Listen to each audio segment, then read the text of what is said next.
નોનવેજની દુકાનો અને રેસ્ટોરન્ટમાં ફૂડ સિક્યોરિટી વિભાગ અને એસઓજી પોલીસ દ્વારા ખાદ્ય પદાર્થોનું ચેકિંગ હાથ ધરવામાં આવ્યું। ગૌમાંસ સમોસા પકડાયા બાદ હવે વડોદરા શહેરમાં ચેકિંગ હાથ ધરવામાં આવ્યું છે। વડોદરામાં કબાબ સમોસા વેચતી રેસ્ટોરન્ટ, લારીઓ, ઢાબા પર ફૂડ વિભાગની તપાસ 9 નમૂના લઈને લેબમાં મોકલવામાં આવ્યા।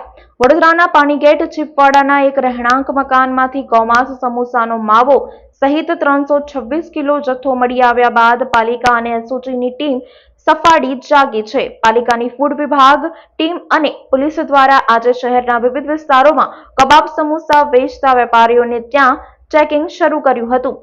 ચેકિંગ દરમિયાન સમોસાનો માવો, કબાબ અને સમોસાના 9 જેટલા નમૂના લઈ લેબોરેટરી તપાસ માટે મોકલી આપવામાં આવ્યા છે। શહેરના વિવિધ વિસ્તારોમાં ચેકિંગ હાથ ધરવામાં આવ્યું છે।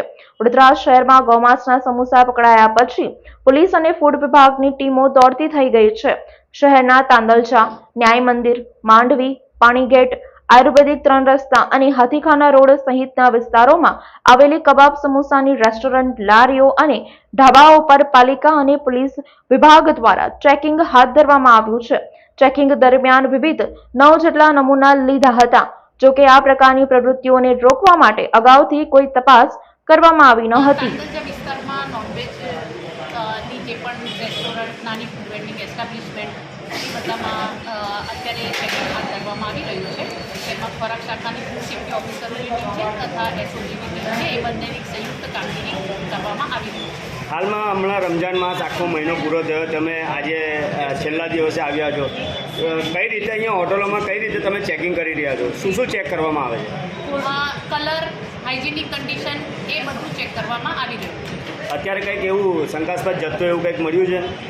શંકાસ્પદને જ્યાં જે કલરને યુઝ કરે છે ત્યાં નમૂના પણ લીધા છે। કલર યુઝ નહીં કરવાની એમને તાકીદ આપવામાં આવી છે અને હાઇજીનિક કન્ડિશન બાબતે જે કોઈ પણ જરૂરી સૂચનાઓ છે એમને આપવામાં આવી છે।